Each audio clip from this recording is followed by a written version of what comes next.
تماشاگران گرامی السلام علیکم. به توجه شما باز برنامه نوبتی روضه معرفت. موضوع امروزی ما نوهای عروس در فرهنگ مردمی است. با برنامه‌های شبکه‌ای ما بمانید و گذاشتن زنگوله ها را فراموش نکنید. اینک بعد از چند لحظه دایر به نوهای عروس در فرهنگ ملی با شما صحبت میکنیم.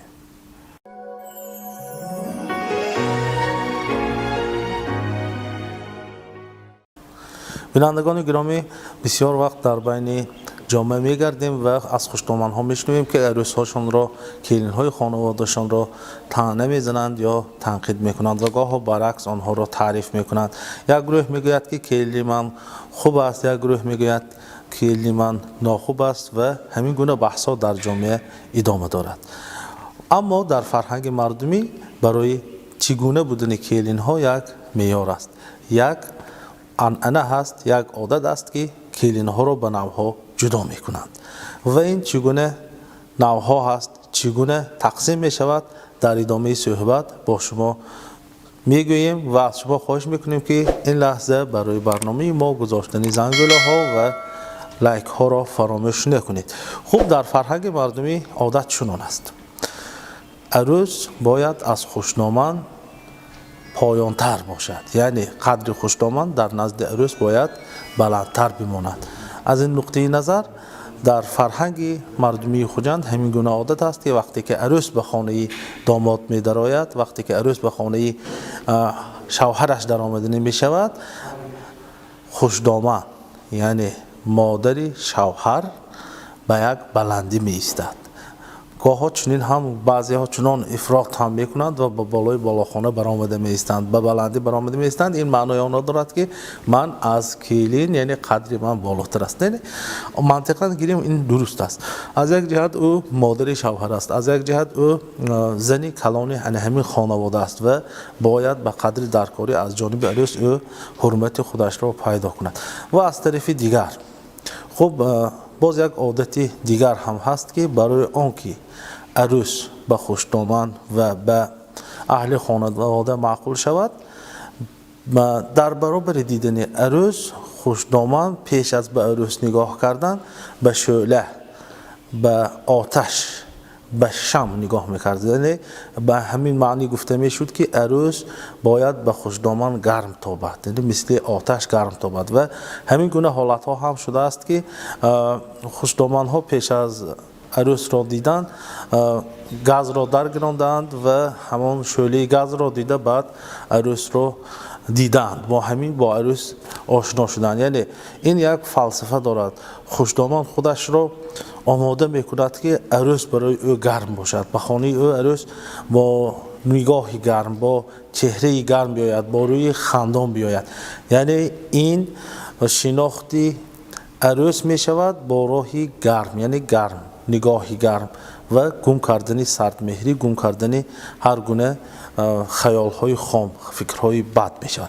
اما باز اگر بینیم در فرهنگ مردمی کلین‌ها را به سه گروه تقسیم می کنند و شاید این از تجربه باشد، شاید این از تجربه حیاتی انسان، شاید از مشاهده های انسان ها گرفته باشد.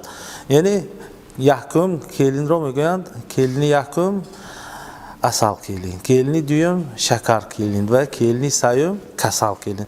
شاید عروس های سیوم از ما نرنجند، کلین های سیوم از ما نرنجند، لیکن این فرهنگ مردمی است. این گونه مثلا از تجربه زندگی گرفته شده است و معلوم است که مثلا وقتی که پسر اولش به کلین میکند خب ترددها زیاد است، خب خیلی با هوس، با یک آرزوی نیتی تمام کلین میکند. شاید از این نقطه نظر کلین یکم را اصل گفتند و کلین دوم را شکر گفتند و کلین سیوم را کسل، کلین چهارم را اجل و همینطور یک چند نامگذاری کردند. لیکن مثلا از این نباید رنجید. این یک فرهنگ مردمی است، این یک به نوها جدا کردن عروس ها است. اما واقعیت زندگی نشان میدهد که بعضا کلین های چهارم هم از اصل کلین بهتر هستند برای خسر و خوشنامان هایشان. یا که در یک عائله 7 پسر است و کلین هفتم، کلین ششم، کلین پنجم، کلین یکم، یعنی آنها در خدمت کردن به خوشنامند به اهل خانواده از همه بهترین هستند و این تقسیمات یک تقسیمات شرطی است.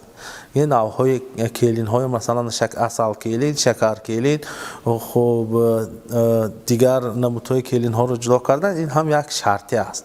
یعنی شرط اندام گذاشتن تا اینکه کلین های دیگر هم کوشش کنند حرکت کنند که مثل کلین یکم به درجه اصل و شکر برسند. یعنی این هم یک راه تربیه نمودن، تربیه معنوی کلین ها است تا که کوشش کنند که به درجه اصل کلین برسند. یعنی اصل کلین چی است؟ کلین بهترین.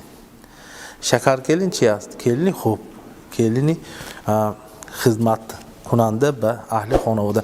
من از شمایان، از تماشابینان گرامی خواهش میکنم که نسبت این مسئله فکرهای خودتان را نویسید، با ما در تماس باشید و اندیشه های خودتان را در شرح ها بیان کنید تا که ما اگر سوالی بس شما پیدا شد با آن پاسخ بگوییم و در آخر به شما، به همه شما تنصیحاتی خواهانم و به همه عروس‌ها، به عروس‌های نو، به عروس‌های کهنه، به عروس‌هایی که چندین سال با شوهرشان زندگی کردند آرزو میکنم که همه‌شان اصل کلین باشند و هرگز با همدیگر جدا نشوند، از همدیگر جدا نشوند و عائله های بهترین را برای ملت ما، برای خلق ما به وجود آورند. تا برنامه‌های نوبتی در پناه خداوند بزرگ باشید.